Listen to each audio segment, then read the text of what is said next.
जय हिंद दोस्तों, मैं आप सभी को आइडियल स्टडी पॉइंट में स्वागत करता हूं। मैं आप सभी के बीच लेकर आ गया हूं बीपीएससी टीआरई 3.0 एम 4.0 एग्जाम के लिए मैं टेस्ट सीरीज करा रहा हूं। ये टेस्ट सीरीज नंबर है आपका 12। तो चलिए स्टार्ट करते हैं। इसमें पहला क्वेश्चन क्या है ये देखते हैं। तो देखिए यहाँ पे स्टार्ट है मैथ का। पहला क्वेश्चन बोला है कि यदि यदि बोला है कि त्रिभुज एक्स वाई जेड में अंतः त्रिज्या एल से एक लंब एल एम भुजा वाई जेड पर खींची गई है। यदि कोण वाई एक्स एल 60 डिग्री है तो वाई एल एम का मान कोण का निकालना है। चलिए देखते हैं इसको। तो देखिए यहाँ पे जैसे बोला एक्स वाई जेड हमने त्रिभुज बना दिया। उसमें बोला था कि है वाई एक्स जेड जो था 60 डिग्री था, ये हमने बना दिया। और इसमें बोला गया था कि आपका वाई एल जेड, यहाँ पे देखिए यहाँ से ऐसे लंब डाला गया, ये थीटा एंगल है और यही आपको निकालना है। कैसे निकलेगा? तो जो दिया है वो इसको हमने लिख दिया। अब आपको देखिए यहाँ से वाई एल जेड ये दुगुना होगा किसका? वाई एक्स जेड का, ये डबल होगा। वाई वाई एल जेड जो होगा इसका यहाँ का क्या होता है? ये डबल होगा यानी दुगुना, यानी 60 दुना कितना होगा? 120 होगा। तो अगर हम थीटा का मान निकालेंगे तो हाफ हो जाएगा, वो 60 डिग्री हो जाएगा। मतलब यहाँ पे वाई एल एम का मान यहाँ थीटा कितना हो जाएगा? 60 डिग्री हो जाएगा। 120 के आधा 60, तो ये इसका आंसर होगा। ठीक है, तो इसका आंसर होगा 60 डिग्री, ऑप्शन नंबर बी। आगे बात करते हैं, ये वाला कह रहा है कि ए और बी जो है कि वर्तमान आयु के बीच का अनुपात कितना है? इतना है 2:3। 5 वर्ष बाद उनकी आयु के बीच का अनुपात कितना हो जा रहा है? इतना हो जा रहा है। तो वर्तमान बी का वर्तमान आयु निकालना है। तो आराम से बनेगा, देखिए कैसे। तो देखिए ए और बी का जो अनुपात दिया था उसको हम एक्स लगा के मान लेंगे, ये वर्तमान आयु हो गया। और इसमें बोला था कि 5 वर्ष बाद की बात कर रहा था, तो इसमें भी 5 जोड़ दिया और इसमें भी 5 जोड़ दिया। इसका अनुपात 3:4 दिया था, यानी 3/4 हो गया। तिरछा तिरछी गुना करिए, 4 दूना 8। पहले हम ऐसे कर लिए है, 3 तिहाई 9 हो गया है और 3 पचे 15 हो गया, फिर 4 दूना 8 हो गया है और 5 चौके 20 हो गया है। अब इसको आगे बढ़ाए हैं तो ये 9 एक्स में से ये 8 एक्स इधर आके घट जाएगा, ये 20 में से ये 15 जाके घट जाएगा, तो ये 5 आ गया एक्स का मान। तो मेरे से पूछा गया है, क्या पूछा गया है? बी का वर्तमान आयु, तब 3 एक्स था तो 3 एक्स का मान हुआ 5 भरे तब 15 आ गया वर्ष। 15 वर्ष यही इसका वर्तमान आयु हो जाएगा बी का। तब 15 वर्ष हो गया, ऑप्शन नंबर सी हो गया। आगे बात करते हैं ये वाला, देखिए। तो ये आपका जब इसका मान 8 दिया है तो इसका मान क्या होगा? चलिए निकालते हैं। तो देखिए यहाँ पे जब इसका मान आपका 8 दिया है तो हम इसको पहले भिन्न के जोड़ घटाव कर लेंगे। तो एक्स यहाँ एक्स स्क्वायर प्लस 1 और ये एक्स उधर जाके 8 एक्स हो गया, एक्स स्क्वायर प्लस 1 और ये 8 एक्स इधर लाए, आई माइन 1 उधर गया तो -1 हो गया। तो हमें क्या पूछा गया है? हमें इसका मान पूछा गया है। तो 5 और इसका मान हमें पता चल गया -1, तो -1 भर देंगे, है 2 पहले से था। अब 2 में से 1 घट जाएगा तो 1 आप भाग देंगे 1 से, तो 5 आ जाएगा इसका आंसर। ठीक है, तो इसका आंसर हो गया 5, ऑप्शन नंबर सी हो गया आंसर। आगे बात करते हैं, ये वाला देखिए। ये वाला देखिए, अगला सवाल बोला है कि दी गई आकृति में एक चतुर्भुज P A P C Q में एक वर्ग ए बी सी डी की उत्कीर्णित है। यदि ए बी बराबर 16 सेमी तो छायांकित का क्षेत्रफल ज्ञात करना है। चलिए निकालते हैं इसको। ये है आपका आकृति, देख लीजिए, इसका क्षेत्रफल छायांकित भाग का निकालना है। तो देखिए ये आकृति हो गई। अब इसका हमें छायांकित भाग का क्षेत्रफल निकालना है। ये एक चतुर्थांश का एक पार्ट है ना। तो चतुर्थांश का क्षेत्रफल क्या होता है? 1/4 पाई आर स्क्वायर, तो वही 1/4 पाई आर स्क्वायर की लिखा हूँ। और ये इसमें एक वर्ग बना है, तो इस वर्ग को घटा देंगे। चतुर्थांश का निकालेंगे तो पूरा निकल जाएगा और इस पूरा में से ये वर्ग घटा देंगे, इस आपका हट जाएगा, तो ये छायांकित बच जाएगा। तो वही किया हूँ। तो देखिए चतुर्थांश का क्षेत्रफल 1/4 पाई आर स्क्वायर, पाई का मान 3.14 भरना था। और यहाँ पे भुजा निकालना थी। भुजा कितना हो जाएगा? तो यहाँ पे 16 है दिया है भुजा, उसका आप देख लीजिए पढ़ के। उसमें बोला था ना 16 सेंटीमीटर ए बी का मान, तो ये इसका 16 सेंटीमीटर जो है आपका यहाँ से ए बी दे दिया है 16, तो ये इसका हो गया भुजा। और इसका अगर ये इसका त्रिज्या निकालना है तो ये 16√2 होगा, क्योंकि वर्ग के विकर्ण ये हो जा रहा है ना, इसलिए इसका आपका त्रिज्या हो जाएगा 16√2। 16√2 अब भुजा हो जाएगा 16 गुने 16, स्क्वायर है तो 2 बार। अब इसी को हमें क्या करना है? गुना गुना कर देना है। तो 4 से इसको काट दिए तो 3.14, फिर यहाँ पे 4 बचा है और फिर ये 16 बच गया और √2 में से √2 आ गया, इसको गुना करें 256, फिर इस सबको गुना किए इतना आ गया, फिर इस 256 गुना किए हैं और इसको घटाए इसमें से 256, तो आपका आ गया 145.92 सेंटीमीटर स्क्वायर आंसर। ठीक है, तो चलिए इसका आंसर कौन सा हो जाएगा, तो ऑप्शन नंबर यहाँ पे बी दिख रहा है। ठीक है, अगला सवाल देखिए, ये वाला बोल रहा है इसका आपको मान निकालना है। चलिए निकालते हैं। तो देखिए इसका मान क्या हो जाएगा, tan 30 का मान 1/√3 और tan 60 के मान √3 और cos 30 का मान √3/2। अब इसी को सॉल्व कर देना है। तो देखिए ऊपर एलसीएम लीजिएगा, तो बटा 1 लगा के √3 में 1 से का लघुत्तम तो √3 हो जाएगा, तो यहाँ पे 1 हो जाएगा और √3 में √3 से तो 3 हो जाएगा और नीचे जैसे उसे छाप देना है आपको। ठीक है, अब क्या करना है, ऊपर आपका 4/√3 हो जाएगा। ठीक है, तो 4/√3 और ये नीचे वाला उलट जाएगा। ठीक है, इतना आ जाएगा। अब इसके बाद में क्या करना है, 4 दूना 8 हो गया और √3 में √3 3 आ गया, यानी 3/8 इसका आंसर। ठीक है, तो लीजिए आपका 8/3 ऑप्शन नंबर बी आंसर हो गया। आगे देखते हैं ये वाला। चलिए ये बोला है कि इसका मान आपको निकालना है, चलिए निकालते हैं। तो देखिए यहाँ पे हमने क्या किया, जैसे सवाल दिया था मैंने लिख दिया। अब इसको हम एक क्यू के रूप में लिखेंगे, तो 3a का क्यू लिख सकते हैं। इसको क्या लिख सकते हैं, √2 b का क्यू लिख सकते हैं। तो a cube minus b cube का formula a minus b into a square आ प्लस ए गुने बी आ प्लस ए बी स्क्वायर। अब इसको ऐसे ही छोड़ दिए, इसका स्क्वायर करेंगे तो 9a स्क्वायर, इसको गुना करेंगे तो 3√2ab और इसको गुना करेंगे तो 2b स्क्वायर, यही इसका आंसर होगा। ठीक है, तो लीजिए इसका आंसर आपका ऑप्शन नंबर सी में आंसर दिया गया है। ठीक है, चलिए अब अगला सवाल देखते हैं। ये वाला देखिए, कह रहा है 7 सेंटीमीटर त्रिज्या वाले गोलार्ध का वक्र पृष्ठीय क्षेत्रफल, 7 सेंटीमीटर त्रिज्या वाला गोला का वक्र पृष्ठीय क्षेत्रफल आपको क्या करना है, निकाल देना है। तो देखिए कैसे निकालिएगा, तो ये तो सिंपल है, आप यहाँ पे भी निकाल सकते हैं। देखिए कैसे, तो देखिए आप क्या करेंगे यहाँ पे, सिंपल, तो अर्धगोला का वक्र पृष्ठीय क्षेत्रफल क्या होता है, 2πr² होता है ना। तो मान भर दीजिए, 2 और पाई के मान कितना होता है, 22/7 और त्रिज्या दिया था 7 गुने 7 हो जाएगा, 2 बार लिख देंगे। 7 दिया था त्रिज्या, तो 7 से 7 कट जाएगा, 22 दूना 44, 44 में 7 से गुना कर लीजिए तो 308 आ जाएगा। इसका आंसर हो जाएगा ऑप्शन नंबर बी आंसर। आगे बात करते हैं, ये वाला देखिए, कह रहा है कि धातु से बना एक गोलाकार रोड रोलर 1 मीटर लंबा है। इसकी आंतरिक त्रिज्या 27 सेंटीमीटर है और धातु के सीट को मोटाई कितना है, 9 सेंटीमीटर है। तो रोलर का वजन कितना होगा, 1 सेंटीमीटर क्यू धातु का वजन आपका 8 ग्राम है। तो चलिए निकालते हैं इसको। तो देखिए ये हो गया रोड रोलर। अब इसमें क्या बोला था भाई, तो इसमें बोला था कि आपका क्या क्या बोला था, जो जो बोला था उसको आपको लिख देना है। ठीक है, और इसको सॉल्व कर देना है। तो देखिए क्या क्या बोला था उसको हम आपको बताते हैं। तो देखिए इसमें बोला था कि धातु का जो बेलनाकार था 1 मीटर लंबाई का था। तो देखिए 1 मीटर लंबाई का हमने लिख दिया है, तो इसका ये ऊंचाई हो जाएगा। और क्या बोला है, और उसमें बोला है कि इसकी आंतरिक त्रिज्या 27 सेंटीमीटर था, यानी है ये जो अंदर वाला त्रिज्या है इसका कितना दिया है, आंतरिक त्रिज्या 27 दिया था। और क्या बोला था, और बोला था कि धातु की सीट से 9 सेंटीमीटर इसका मोटाई था, ये आपका मोटाई जो था 9 सेंटीमीटर था। तो यहाँ पे हम क्या करेंगे, इधर से भी ये 9 और ये 9, 9 9 18 जोड़ देंगे, उस 27 में तो 36 आ जाएगा बड़ा आर का मान। तो ये हो गया। अब क्या करना है, तो बड़ा आर का मान 36 और छोटा आर का मान 27 और ये इसका ऊंचाई 1 मीटर। 1 मीटर यानी कि इसको हम करेंगे सेंटीमीटर में तो 100 सेंटीमीटर हो जाएगा क्या। चलिए अब मान भर दीजिए। तो आयतन इसका कितना हो जाए, पाई एच बड़ा आर स्क्वायर मैंने छोटा आर स्क्वायर, पाई के मान 22/7 और एच का मान 1 मीटर यानी 100 सेंटीमीटर हो गया। अब बड़ा आर के मान 36 था, छोटा आर के मान 27 था। अब इसको सोल्व कर देना है। तो देखिए 22/7 हो गया, 100 हो गया। और एक बार हम क्या करें हैं, ए स्क्वायर माइनस बी स्क्वायर है, तो एक बार प्लस कर देंगे, एक बार माइनस कर देंगे। प्लस किए 63 और माइनस किए तो 9 आ गया। अब इसी को काट कूट कर देना है। अब क्या करना है, पाई का मान उसमें अब क्या करना है, देखिए ये 100 छोड़ दिए है, इसको गुना करके इतना आ गया।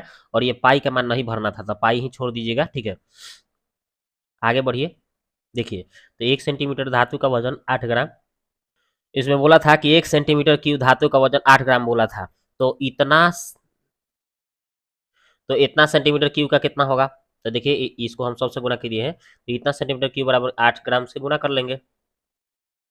तो देखिए हम ग्राम को हम किलोग्राम में बदलने के लिए 1000 से भाग दे दिए हैं और ये 2 शून्य से 2 शून्य काट दिए। अब यहाँ पे है ये 8 गुने इतना कर देंगे तो इतना आ जाएगा, 10 इस 10 से भाग देंगे तो दशमलव आ जाएगा, एक अंक के बाद आई पाई है तो पाई, इतना केजी आंसर आ जाएगा। ऑप्शन नंबर सी में आंसर होगा। तो देखिए ऑप्शन नंबर सी इसका आंसर हो गया। आगे देखते हैं, ये वाला देखिए कह रहा है कि ये जो है इतना में आपको इतना से भाग देना है और इतना, तो इतना का मूल्य क्या होगा। चलिए देखते हैं इसको सॉल्व। तो देखिए ये जो सवाल था इसे इसमें भाग देना था और इसके बराबर करना था, तो इतना में हम क्या करेंगे, इससे भाग करेंगे, ठीक है। तो देखिए ये देखिए ए क्यू प्लस बी क्यू के रूप में है ना। देखिए इसको हम ऐसे लिख दिए हैं 2x का क्यू और इसको 27 को मान 3y का क्यू लिख दिए है। तो a Q plus B cube का क्या होता है, ए प्लस बी और इंटू ए स्क्वायर माइनस ए गुने बी और बी स्क्वायर, और इतना से नीचे भाग देना है और इसको ऐसे ही छोड़ना है। अब देखिए हम देख रहे थे ये दोनों कट गया, अब इतना बच गया इधर और ये लिखा हुआ है। अब इसे हम कंपेयर कर लेंगे, तो ए के जगह पे क्या है 4 आ गया, बी के स्थान पे कितना हो गया -6 आ गया, 80 के स्थान पे 9 आ गया। कंपेयर किए तो ए बी सी निकल गया। अब हमें कितना का मान पूछा गया, तो इतना का मान निकालना है। तो आराम से निकाल लेंगे, ए के जगह 4, बी के जगह -6 और सी के जगह 9। अब इसको सॉल्व करिए, 4 पचे 20, 4 छक 24 माइनस में 9 3 27, 27 गो 20 गो 47, में से 24 घटा तो 23 आंसर हो गया क्या। तो इसका आंसर हो गया 23। अगला सवाल ये देखिए, कह रहा कि 8 क्रमागत विषम संख्याओं का औसत कितना है 28 है, तो वह सबसे छोटी संख्या और सबसे बड़ी संख्या का योग क्या होगा। तो इसको हम ट्रिक से भी बना सकते हैं। जब भी अगर 8 गो सम संख्या बोला है, 8 गो सम संख्या, सबसे छोटी या सबसे बड़ी संख्या का बड़ी संख्या का आपको क्या पूछा गया है, योग पूछा गया है। सबसे छोटी और सबसे बड़ी संख्या का अगर योग पूछा है तो 2 गुने 8 गो सम संख्या था और उसका बोला है, तो 2 गुने क्या हो जाएगा, ये इसका क्या हो जाएगा, गुना हो जाएगा। तो 28 दूना 56। आप ऐसे हमने ट्रिक से आपको बता दिया कि सबसे छोटी और सबसे बड़ी संख्या का योग निकालना हो तो 2 गुने उसका क्या आपका 8 क्रमागत विषम संख्या का बोला था, तो मेरे को क्या हो जाएगा, इसका गुना कर देंगे तो आ जाएगा 28 दूना 28 दूना 56। इसका आपका कौन सा आंसर हो जाएगा, तो ऑप्शन नंबर बी आंसर हो जाएगा। ठीक है, देख लीजिए कैसे, देख लीजिए इस तरह से 8 क्रमागत है, सम संख्या है, और तो सबसे छोटी सबसे बड़ी संख्या का योग निकालना है, तो 2 गुने औसत उसका था, गुना कर दीजिए तो 56 आ जाएगा, 28 गुना यही आंसर। ठीक है, तो लीजिए इसका आंसर हो गया 56। अब आगे देखते हैं। ये वाला देखिए, कह रहा है कि 6 मीटर गहरी और 35 मीटर चौड़ी एक नदी 2.5 किलोमीटर प्रति घंटे की दर से बह रही समुद्र में प्रति मिनट गिरने वाली पानी की मात्रा कितनी होगी, ये आपको निकालनी है।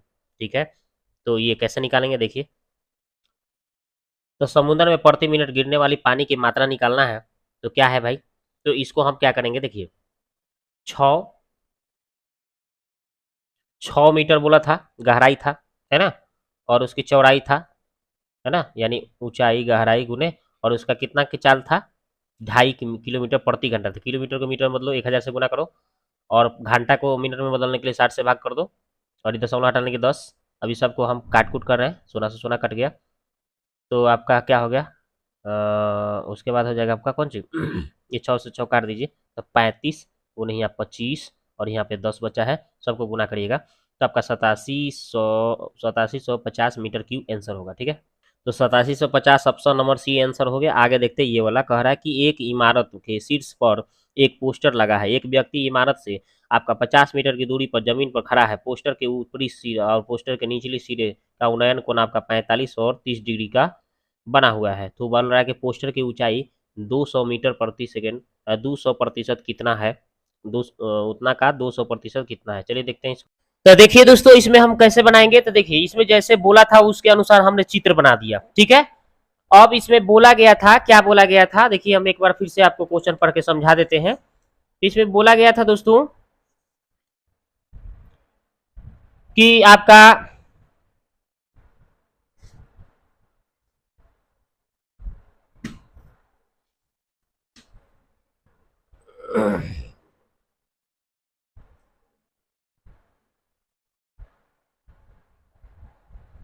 तो देखिए दोस्तों हम इस सवाल को कैसे बनाते हैं, तो इसमें देखिए, इसमें बोला गया था कि आपको क्या लगा हुआ था, एक इमारत था जिसके शीर्ष पर एक पोस्टर लगा हुआ था, मान लीजिए ये पोस्टर हो गया एडी। ठीक है, और इसमें बोल रहा था कि एक व्यक्ति जो था इमारत से आपका 50 मीटर की दूरी पर, यहाँ देखिए यहाँ से यहाँ तक इमारत से कितना भाई 50 मीटर की दूरी पर यहाँ तक ले ये खड़ा है, और ये क्या करता है, पोस्टर के ये ऊपरी और पोस्टर के निचले हिस्से को देखता है, तो इसका उन्नयन कोण 45 और 50 का बनता है। तो पहले वो किसको देखता है, उस शीर्ष को देखता है, तो इसके साथ 45 का कोण बनता है, फिर इसके नीचे की ओर पोस्टर के देखता है, तो उसका उन्नयन कोण कितना बन रहा है 30 का बन रहा है। यानी देखिए ये 30 का बन गया। अब हमें तो पूछा क्या गया है, पोस्टर की ऊंचाई पूछा गया है, ये पोस्टर की ऊंचाई पूछा गया है, ठीक है। लेकिन कैसे, आपको 200% कितना है उसका ऊंचाई का 200%, चलिए देखते हैं। तो सबसे पहले हम इस त्रिभुज को ले लेंगे डी बी सी में। तो ये आपका 30 है, तो 30 के सामने है डी बी बटा ही क्या हो जाएगा बी सी, टेन 30 बराबर, ठीक है। तो वही लिखे हैं डी बी बटा B C, tan 30 D B बटा बी सी, और टेन 30 का मान 1/√3। उसके बाद हम क्या किए हैं, तो यहाँ से तिरछा तिरछी गुना किए हैं, तो बी सी में 1 से, तो बी सी है बी डी में √3 से, तो √3 बी डी। अब इसको हम उलट दिए हैं, इधर कर दिए, बी सी का मान हम 50 भर दिए, ठीक है। बी सी का मान चूंकि 50 दिया है, अब बी डी का मान निकालेंगे तो 50 ऊपर और √3 नीचे। अब हम इसको हर के परमेकरण कर दिए हैं, यानी √3 से नीचे और √3 से ऊपर गुना कर दिए, तो 50 √3 ऊपर और √3 में √3, तो 3 आ गया।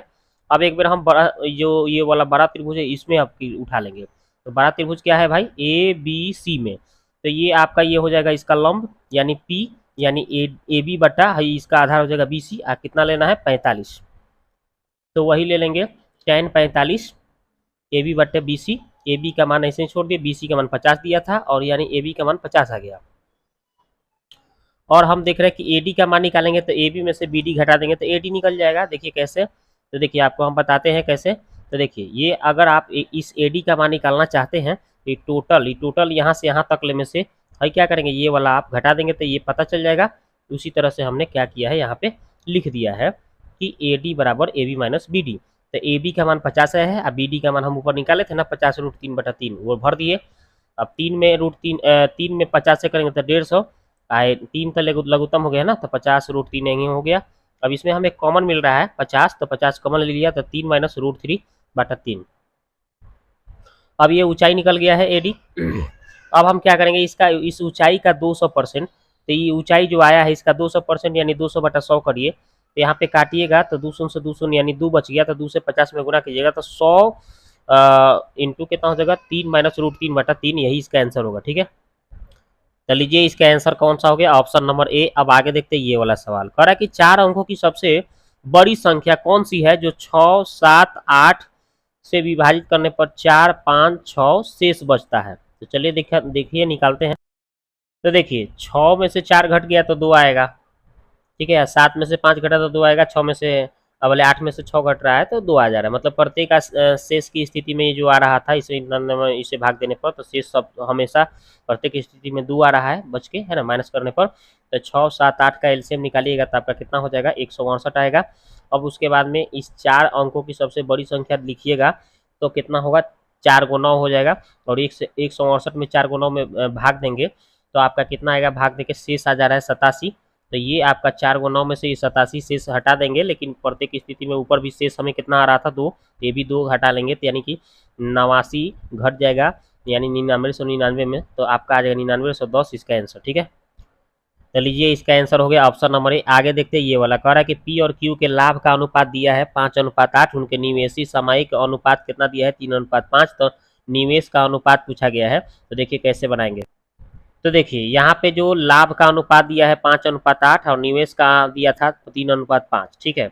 तो अब हम क्या करेंगे, ये निवेश वाला जो है लाभ का अनुपात जो है वैसे ही लिख देंगे, समय जो होता है इसका अनुपात को हम उलट देंगे, ठीक है। और जैसे ही गुना करेंगे तो 5×25 हो गया, और ये 8×3 = 24 हो गया, यानी आपका 25:24 जो है इसका आंसर हो जाएगा, यही निवेश का अनुपात निकल जाएगा, ठीक है।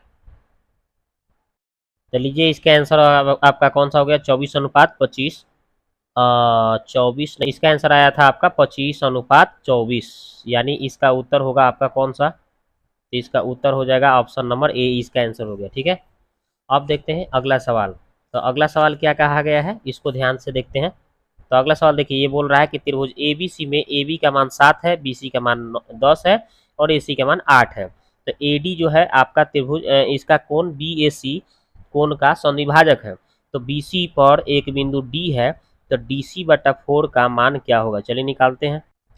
तो देखिए ए बी सी एक त्रिभुज बना दिया आपका है, देखिए बी ए सी का है संविभाजक एगो रेखा खींच दिया बी सी पर एक डी बिंदु लेकर, ठीक है। अब हमें क्या बोला था, उसमें बोला था कि ए बी का मान 7 है, ए सी का मान 8 है, बी सी का मान आपका 10 है, ये जो बोला था हमने लिख दिया।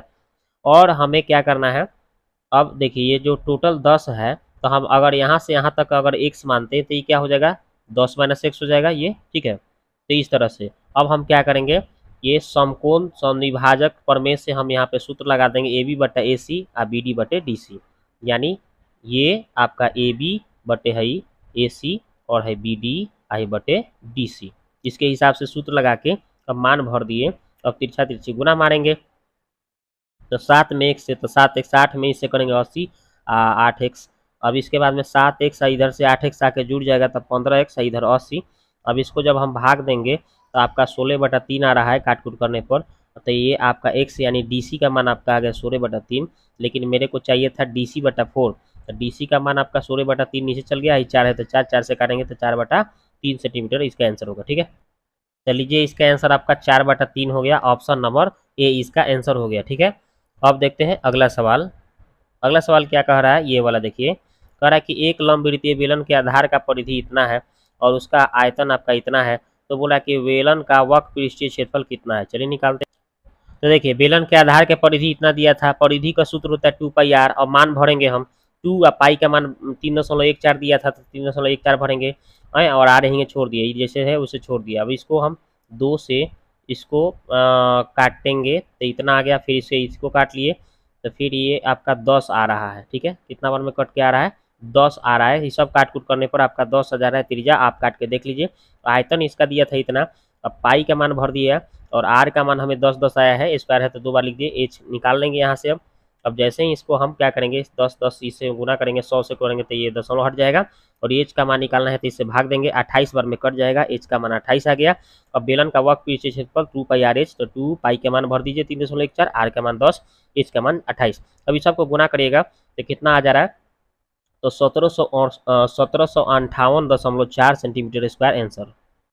तो लीजिए इसका आंसर ऑप्शन नंबर बी हो गया। अब आगे देखते हैं ये वाला सवाल, देखिए कह रहा है कि ये जो सवाल है इसके 2 गो शून्यक आपका इतना इतना है, तो तीसरा शून्यक क्या होगा। चलिए निकालते हैं इसको।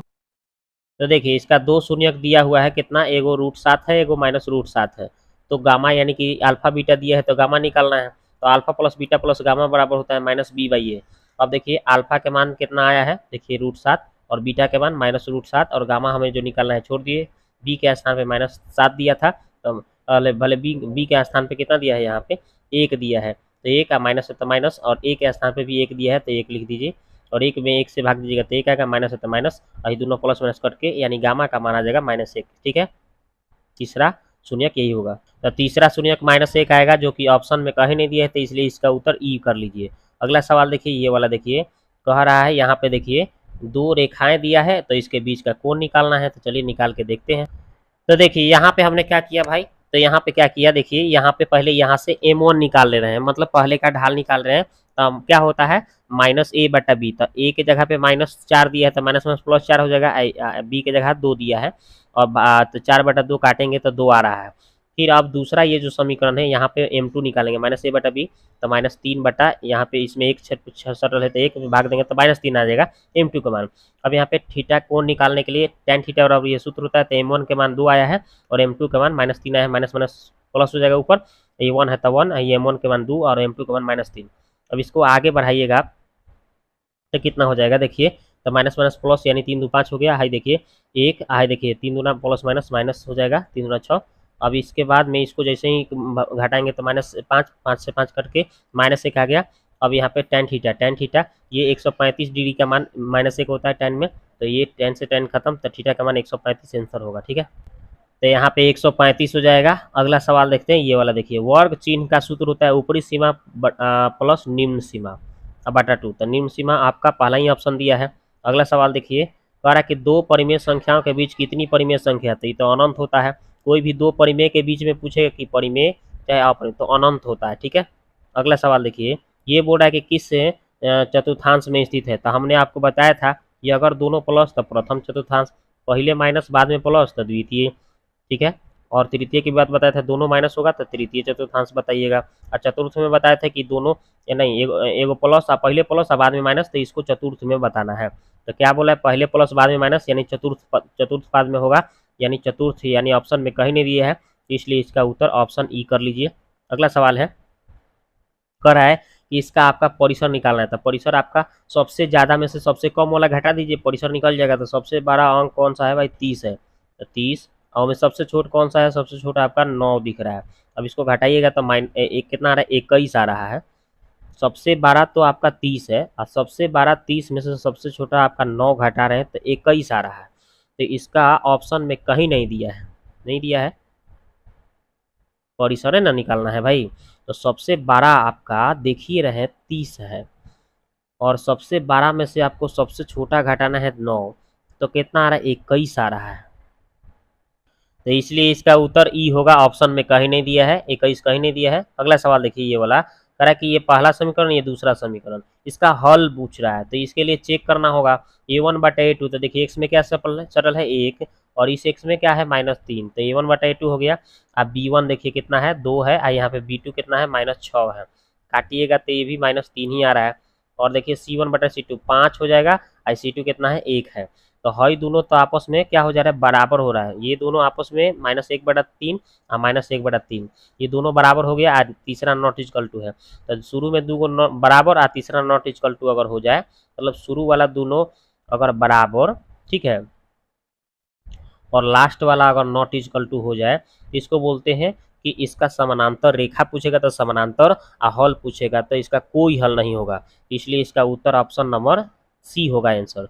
अगला देखिए ये वाला, इसका इसका क्या बोल रहा है? कोई हल नहीं हो। तो आपका क्या पूछ रहा है कि भाई के का मान बताओ। तो कोई हल नहीं होने का शर्त अभी बताया था कि a1/a2, ठीक है, और b1/b2 और यहाँ पे c1/c2 ये नॉट इक्वल टू में आता है, ठीक है, और ये दोनों आपस में बराबर रहता है। तो अब मान भर देना है इस दोनों पर ही। बार नॉट इक्वल टू है तो इसको आप छोड़ सकते हैं। तो इस भी पर मान भरिए a1/a2 b1/b2।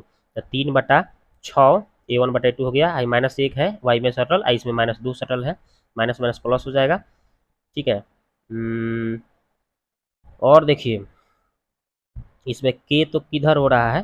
तो के आपका देख रहे हैं कहाँ पे हो रहा है? के आपका उधर है। तो ये 5 कितना हो जाएगा? यहाँ पे के हो जाएगा। यहाँ पे नॉट इक्वल टू लगा रहता है, ठीक है। तो इसके हिसाब से बनाना है। इसको काटेंगे तो 1/2 आ रहा है। तो यहाँ भी 1/2, यहाँ भी 1/2 और ये के नॉट इक्वल टू 5/के आ रहा है। तो 1/2 कौन ले लीजिए? इधर नॉट इक्वल टू 5/के ले लीजिए। अब इसको सॉल्व कर रहे हैं तो के नॉट इक्वल टू 5 दूना 10 आ रहा है। के का नॉट इक्वल टू 10 बोल रहा है। तो ऑप्शन नंबर सी इसका आंसर हो जाएगा। के बराबर 10 नहीं है, तो आपका 10 नहीं है तो दूसरा चीज़ भी हो सकता है। लेकिन यहाँ पे के नॉट इक्वल टू कितना आ रहा है आपका? कितना आ रहा है? 10 आ रहा है। तो यही इसका आंसर ऑप्शन नंबर सी हो गया। अगला सवाल देखते हैं ये वाला। अगर त्रिभुज का क्षेत्रफल याद कीजिए जिसका शीर्ष इतना इतना आपका दिया हुआ है। तो ये तो आराम से बन जाएगा। देखिए कैसे? तो देखिए त्रिभुज के तीनों शीर्ष दिया है, इसका क्षेत्रफल निकालने का ही सूत्र हो गया, ठीक है। इसमें अब भरिए तो देखिए 1/2 है तो 1/2 x1 के मान -4 है, y2 कितना है? 3 है और y3 0 है। फिर x2 कितना है? 0 है। फिर यहाँ y3 0 है और y1 0 है माइनस में, x3 0 लिखा है और y1 0 है और y2 3 है।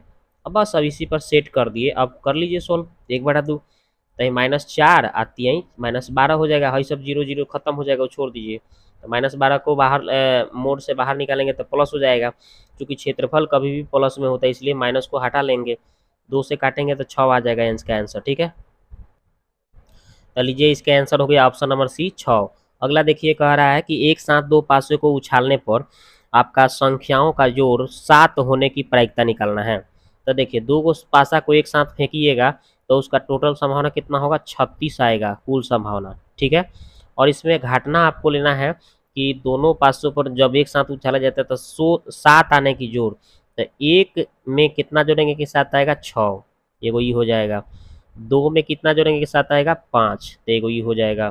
3 में कितना जोड़ेंगे के साथ आएगा? 4, तो एगो ये हो जाएगा। फिर आपका 4 में कितना जोड़ेंगे? 3 जोड़ेंगे तो 7 आएगा। फिर आपका 5 में 2 जोड़ेंगे तो 7 आएगा। फिर 6 में आपका 1 जोड़ेंगे तो 7 आएगा। और फिर तो होगा ही नहीं, यानी 3 और 3 6 गो इसका घटना हो गया। तो 6 ऊपर और कुल संभावना 36 नीचे। काट लीजिए, इसका प्रायिकता आ जाएगा 1/6। तो यही इसका उत्तर हो जाएगा 1/6, ऑप्शन नंबर बी। अगला सवाल देखिए, ये 96 हो गया। अब देखते हैं 97 नंबर सवाल। 97 कह रहा है, ये देखिए 97 नंबर क्या बोला है? बोला है यहाँ पे कि उस बिंदु का नियामक ज्ञात करिए जो 1 1 2 3 को जोड़ने वाली रेखाखंड को इतना के अनुपात में विभाजित करती है। चलिए निकालते हैं इसको। तो देखिए भाई ए बिंदु मान लिए, दूसरा बिंदु मान लिया, जो इसको जो मान लीजिए कि 2:3 में जो बांट रहा था, इस बिंदु को हम पी मान लेते हैं जो निकालना है हमें, ठीक है। और इसको हम m1 m2 कर लेते हैं, ये x1 y1 है, x2 y2। अब यहाँ पे ये विभाजन सूत्र हो गया, पी बिंदु का निर्देशांक निकालना है। तो अब यहाँ पे मान भरिए, m1 के मान कितना है 2 भर देंगे।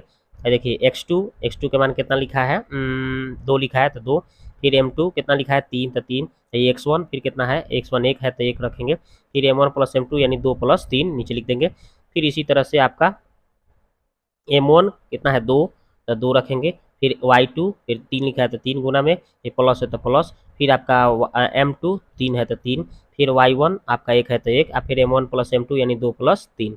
अब इसी को सॉल्व कर देना है तो 2 दूना 4 और 3 एकम 3, 3 दो 5, 2 3 6, 3 एकम 3, 3 दो 5। अब इसके बाद में यहाँ पे 7/5 हो रहा है, यहाँ पे 9/5, यही इसका उत्तर होगा। तो इसका आंसर होगा 7/9, 9/5, ऑप्शन नंबर ए। आगे बढ़ते हैं, ये वाला देखिए, कह रहा है कि यदि 4 लगातार विषम संख्याओं का माध्य कितना है 6 है तो सबसे बड़ी संख्या क्या होगा। तो देखिए अगर आपका ये ऐसे सवाल बोल दिया कि 4 गो आपका क्या है विषम संख्या 4 गो बोला है, उसका माध्य दे दिया है, तो कैसे बनाएंगे, चलिए देखिए बनाते हैं इसको। तो देखिए 4 गो लगातार अगर विषम संख्या की बात कर रहा है तो पहला को x मानिए, दूसरा को x+2, तीसरा को x+4 और चौथा को x+6। सम का है चाहे विषम का है, इस तरह से मानना है। और 4 गो बोला है तो 4 से भाग देना है, और इसका माध्य बोला था 6 है तो माध्य की जगह 6 लिख दीजिए। अब इसको आप सॉल्व करिए, तो सॉल्व करिएगा तो कै गो x हो रहा है 4 गो x हो जाएगा, और 2 और 4 6 और 6 12 हो जाएगा, बटा 4 है 6 है तो 6। अब इसको आगे बढ़ाइएगा तो जैसे ही आप इसमें 4 से भाग देंगे तो 4 कट के तो x आ जाएगा, 4 से इसको काटिएगा तो 3 बार में कटेगा, 6 है तो 6, 3 वहाँ पर चला जाएगा, 6 में से घट जाएगा 3 जाके, तो x का मान 3 हो गया। अब सबसे बड़ी संख्या पूछा है तो सबसे बड़ी संख्या आप देख लीजिए कौन माने हैं x+6, यानी x का मान हम 3 भर देंगे, 6 को जोड़ेंगे तो 9 आ जाएगा आंसर, ठीक है। तो इसका आंसर होगा 9। अगला सवाल देखते हैं, ये वाला देखिए, कर एक त्रिभुज के क्षेत्रफल एक वर्ग के क्षेत्रफल का आधा है, तो वर्ग का परिमाप अगर इतना है तो त्रिभुज का क्षेत्रफल कितना है, चलिए बनाते हैं। तो देखिए वर्ग का परिमाप इतना दिया हुआ है, 4 गुने a बराबर इतना, तो a का मान निकाले तो 43 आ गया। अब बोला वर्ग का क्षेत्रफल क्या होता है, भुजा का स्क्वायर, यानी 43 के स्क्वायर की जगह तो 1849 आ जाएगा। अब बोला था कि त्रिभुज का जो क्षेत्रफल है वर्ग का क्षेत्रफल के आधा, तो हम क्या करेंगे इसमें 1/2 ये वर्ग का क्षेत्रफल निकाले हैं तो यहाँ पे रख देंगे, 2 से काटे तो आगे आपका त्रिभुज का क्षेत्रफल 924.5 सेंटीमीटर स्क्वायर, यही इसका आंसर होगा, ठीक है। तो इसका आंसर होगा ऑप्शन नंबर ए। अब आगे देखते हैं, ये वाला कह रहा है कि एक नाव धारा के प्रतिकूल एक दूरी तय करने में आपका 11 घंटे लेती है, और धारा के अनुकूल समान दूरी तय करने में 5 घंटे लेती है, तो यदि स्थिर जल में नाव की चाल अगर इतना मीटर प्रति सेकेंड है तो धारा की चाल कितना होगा, चलिए देखते हैं। तो देखिए धारा की चाल को अगर x मानते हैं और नाव की चाल तो इतना दिया ही था, और इसको हम क्या करेंगे 9 दूना 18, 18 18 2 20, 20/9 हो गया। इसको हम क्या कर दिए किलोमीटर प्रति घंटा को हम भले थी मीटर प्रति सेकंड किलोमीटर में बदलने के लिए 18/5 से कर दिए गुना, तो 5 का 20 4 और 9 दूना 18 यानी कि 4 दूना 8 किलोमीटर प्रति घंटा आ गया नाव की चाल। तो अब ये प्रश्न से हम कर लेते हैं। तो नाव की चाल हमें पता चल गया, नाव की चाल जब हमें पता चल गया तो इसमें बोला था क्या बोला था कि धारा के प्रतिकूल जाने में 11 घंटा लग रहा था, ठीक है। तो ये टाइम हो गया और ये चाल हो गया, दूरी बराबर, दोनों तो डिस्टेंस बराबर होगा, बराबर दूरी तय करना था तो दोनों को बराबर करना है। तो ये प्रतिकूल है तो माइनस किए हैं, और इसमें अनुकूल है तो प्लस किए हैं, और इसको 5 घंटा लग रहा था और दोनों की दूरी सेम बोल रहा था। अब इसके हिसाब से अब इसको बना लीजिए, तो ये 11 8 88, 11 में 1 से 8 8 5 40, 5 x हो गया। अब इसको जब सॉल्व करिएगा तो है देखिए है 88 में से ही जाके 44 आके घट जाएगा, 11 को 5 में जाके जुड़ गया 16, और इसको घट के 48, 16 48 यानी x का मान 3 आ जाएगा। यही आपका आ जाएगा कौन सी का मान, x किसको माने हैं तो ये धारा की चाल हो जाएगा, ठीक है। तो इसका आंसर हो जाएगा 3, धारा की चाल 3 किलोमीटर प्रति घंटा। अगला सवाल देखिए, ये वाला कह रहा है कि एक विक्रेता किसी वस्तु को 10%, 20%, 30% क्रमिक छूट देता है, तो वस्तु का एकल समतुल्य छूट क्या होगा, चलिए निकालते हैं। तो देखिए ऐसे सवाल बनाने के लिए क्या करिएगा, 100 माइनस 100 गुना कितना 10% बोला था पहले, तो आप 90/100 लिखिएगा। 20% बोला था तब 80/100 कर दीजिए, तो मैंने घटा दीजिएगा। 30% बोला है तो 30 को 100 में से कम कीजिए, यानी 70/100 लिख दीजिए। अब इसी को काट कूट करके सोल्व कर लीजिए, तो 100 से 100 खत्म हो जाएगा। एक सोना से एक सोना काट लीजिए, एक सोना से एक सोना काट लीजिए, फिर एक सोना से एक सोना काट लीजिए। ये 10 को आधा 5 कर लीजिए, इसका आधा 4 कर लीजिए। अब इस सबको क्या कीजिएगा, 100 9 4 7 बचा है, ऊपर गुना करिए नीचे 5, तो 252 और 252 में 5 से भाग दीजिए, 50.4 इस 100 में से घटा लीजिए, तो 49.6% आंसर। तो देखिए इसका उत्तर हो गया आपका 49.6%, ऑप्शन नंबर ए। आगे बात करते हैं, ये वाला कह रहा है कि 2 tan² ए प्लस 4 cos के पावर 4a बराबर 3 है, तो ए का मान क्या होगा, चलिए निकालते हैं। तो देखिए यहाँ पे ए का थीटा का मान, अगर हम ए का मान अगर 45 लेते हैं तो ये सेटिस्फाइड हो जा रहा है, तो यही इसका आंसर हो जाएगा, ए का मान 45। कैसे चेक करके दिखाते हैं। 2 और tan 45 के मान ए की जगह 45 भर देते हैं, ए की जगह 45 भर देते हैं। यहाँ पे देखिएगा अपने आप 3 आ जाएगा। देखिए सॉल्व करके दिखा भी देते हैं आपको।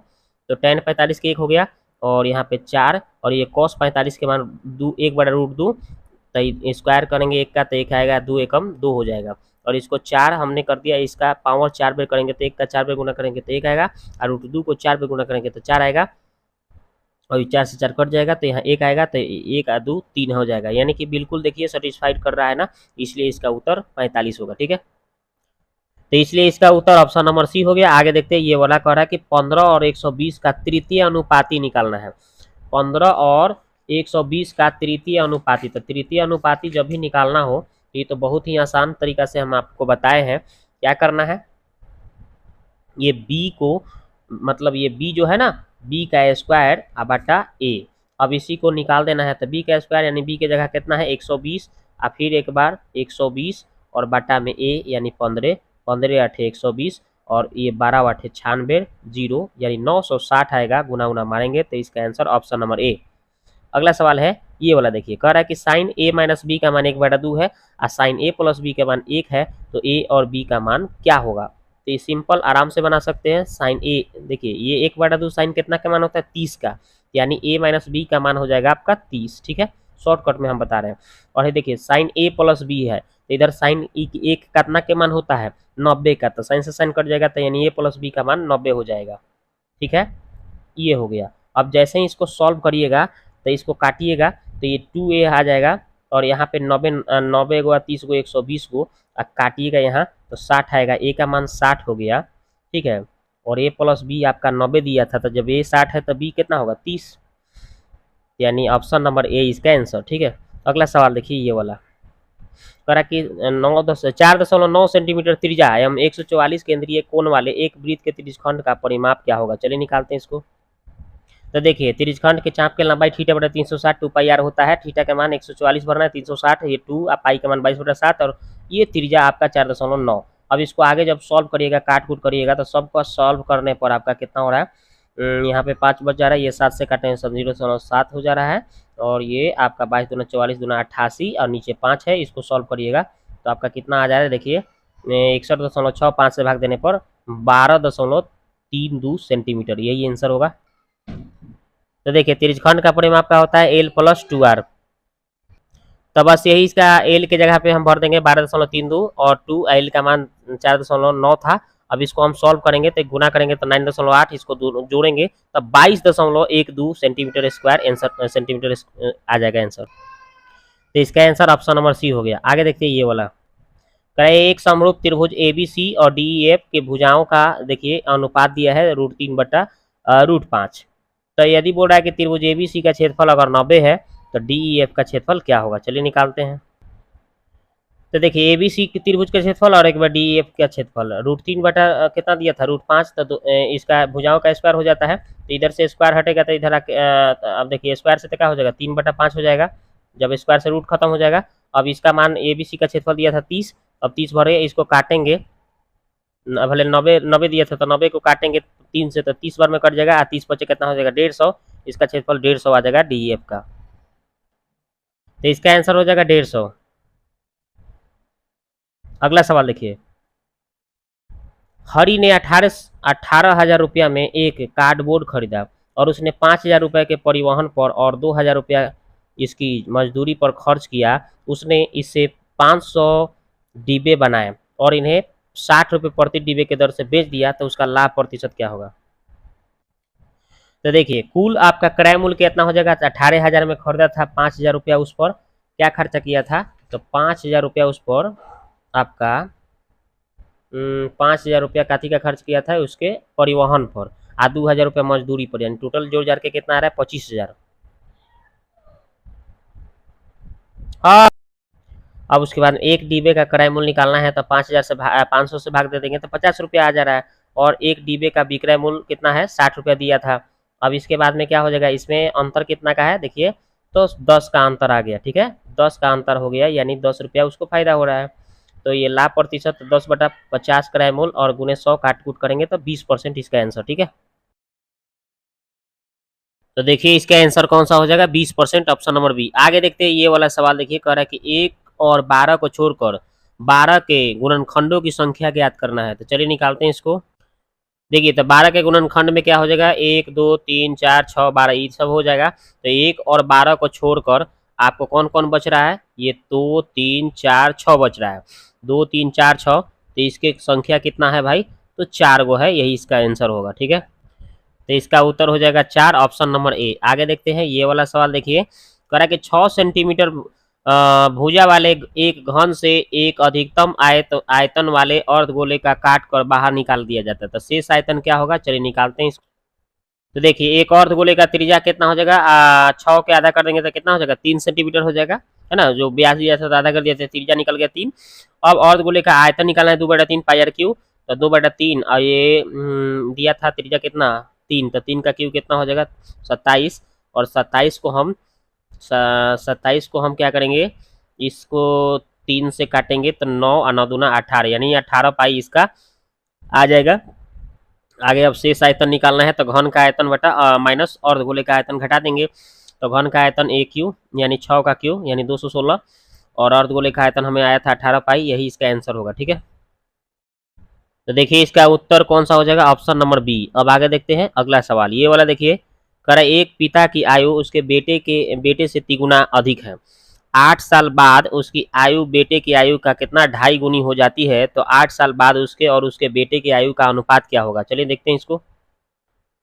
तो देखिए बेटे की आयु अगर 100 वर्ष है और पिता की आयु कितना उसके 4 गुना बोला था, तो क्या हो जाएगा? 4x हो जाएगा पिता का। बेटा अगर x है तो पिता क्या था? 4 गुना यानी 4x। अब प्रश्न से देखिए उसमें क्या बोला था कि 8 साल बाद, तो बेटा क्या हो जाएगा? बेटा में अगर 8 साल बाद की बात कर रहे हैं तो बेटा में 8 बढ़ेगा। पिता में अगर 8 बढ़ा तो बेटा में भी 8 बढ़ेगा। और बोला था कि जो पिता की आयु जो था बेटे के कितना गुना था? 2.5 गुना। तो बेटे का 2.5 गुना कर दिए हम, इस बेटे में 2.5 से गुना कर दिया। तो 2.5 में 1 से तो 2.5x, 2.5 में 8 से तो 20 हो गया, और ये 4x + 8। अब इसको हम आगे बढ़ाएंगे, 20 में से इधर 8 आके घट जाएगा, 4 में से 2.5 घटेगा तो 1.5 आ जाएगा। ठीक है, अब यहाँ पे 20 में से 8 घटा तो 12 आ गया। 12 में 1.5 से भाग देंगे तो कितना आ जाएगा? 8 बार में कट जाएगा, यानी 8 आ जाएगा x का मान। ठीक है, तो हमें बोला था, पूछा गया है 8 वर्ष बाद पुत्र की आयु कितना हो जाएगा? तो x माने थे तो 8 साल बाद कितना हो जाएगा? 16 हो जाएगा। 8 8 जोड़ देंगे और पिता कितना हो जाएगा? और चौका 32, 8 कितना हो जाएगा? 40, चूंकि 4x आया था ना, यहाँ पे x का मान 8 बढ़ेंगे तो 8 चौका 32, 32 है 8 कितना हो जाएगा? 40 हो जाएगा, यही इसका आंसर हो जाएगा। लेकिन अनुपात पूछा गया है, तो अनुपात कितना हो जाएगा? पिता पुत्र 40 16 लिख दिए, इसको काट कूट करें तो 8 5 40 और 8 दूना 16, यानी कि 5:2 इसका आंसर होगा। ठीक है, तो लीजिए इसका आंसर हो गया ऑप्शन नंबर ए। तो दोस्तों ये वीडियो आपको कैसा लगा? आप जाके कमेंट्स में एक प्यारा सा कमेंट करें। मिलते हैं नेक्स्ट वीडियो में। ठीक है।